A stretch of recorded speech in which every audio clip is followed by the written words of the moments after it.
Bingung mau pilih thumbnail? Coba uji dan bandingkan. Fitur untuk mengetes hingga 3 thumbnail video pilihanmu ke penonton untuk memilih yang paling keren. Begini caranya, kreator memenuhi syarat dapat gunakan fitur uji dan bandingkan di YouTube Studio Desktop saat publikasikan video baru atau di video yang sudah diposting. Di halaman detail video, buka thumbnail. Pilih opsi uji dan bandingkan. Dari sini, kamu bisa upload hingga 3 gambar untuk cari tahu yang disukai penonton. Klik selesai. Tes ini hanya tersedia untuk video panjang yang statusnya publik. Tes akan dimulai usai kamu mempublikasikan video. Begini cara kerja tesnya. YouTube akan tampilkan thumbnail pilihanmu secara merata ke penonton. Dan thumbnail yang terpilih adalah yang punya waktu tonton paling banyak dari videomu.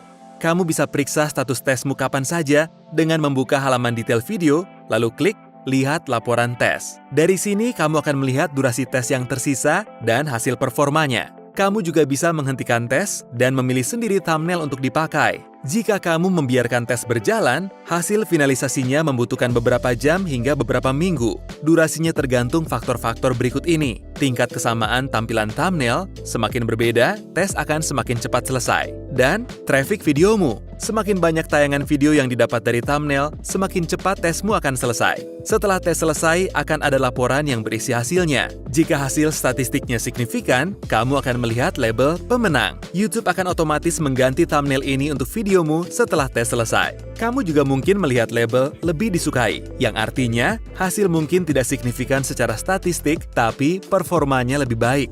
Jika tidak ada pemenang pasti, thumbnail pertama akan dipilih dan ditampilkan ke penonton. Ingat, dengan atau tanpa tes, kamu tetap bebas tentukan thumbnail yang ingin dipakai.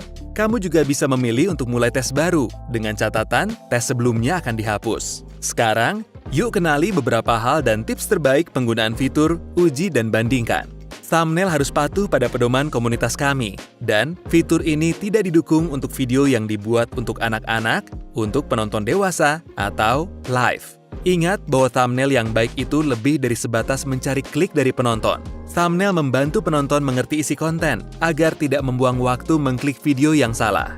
Kami sarankan, tes thumbnail ke beberapa video lama untuk jadi patokan, lalu ke beberapa video baru yang sekiranya bisa memberi data penting untuk strategi kontenmu. Kami juga rekomendasikan mengetes berbagai variasi thumbnail yang komposisi dan elemennya berbeda, termasuk latar belakang, overlay teks, dan penempatan objek untuk menemukan thumbnail yang paling cocok buat penontonmu. Pertimbangkan tips ini. Pastikan gambar thumbnail seimbang dengan titik fokus yang pas agar menarik perhatian penonton. Setel kontras yang tinggi, supaya subjek di thumbnail kelihatan mencolok dari latar belakang di mode terang maupun gelap. Kalau ada wajah di thumbnailmu, coba tampilkan raut wajah yang ekspresif. Jangan malu dan pertimbangkan reaksi penonton saat melihat thumbnailmu. Dengan teks, ingat bahwa sedikit teks akan lebih menarik. Terlalu banyak teks akan menyulitkan penonton membaca saat scrolling. Soal fokus dan kedalaman ruang, perhatikan latar belakang. Dan coba gunakan ruang kosong di thumbnail. Semoga fitur uji dan bandingkan ini bisa bantu kamu membuat, memilih, dan maksimalkan performa keseluruhan videomu ke depannya. Untuk info lebih lanjut, cek link di bawah. Terima kasih.